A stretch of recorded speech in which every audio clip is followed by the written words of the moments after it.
আসসালামু আলাইকুম প্রিয় দর্শক শ্রোতা, দেখতে পাচ্ছেন ধান চাষ করা হয়েছে। সেই জমির মাঝেই একটা প্লট নিয়ে আমি ঘাস চাষ করেছি।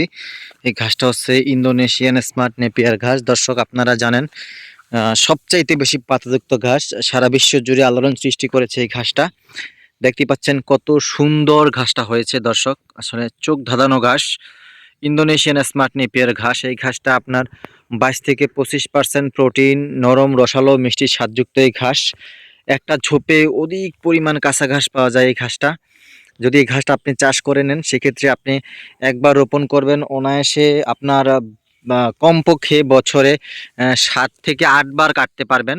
প্রথম পর্যায়ে 2 মাস সময় লাগে, তারপরের ধাপে প্রতি মাসে মাসে ঘাসটা কেটে খাওয়াতে পারবেন।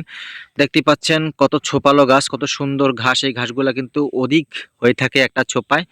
আর এখানে দর্শক দেখেন, ধান ক্ষেতের মাঝখানে একটা প্লট নিয়েছি, কারণ এখানে পানির জলাবদ্ধতা সৃষ্টি হয়।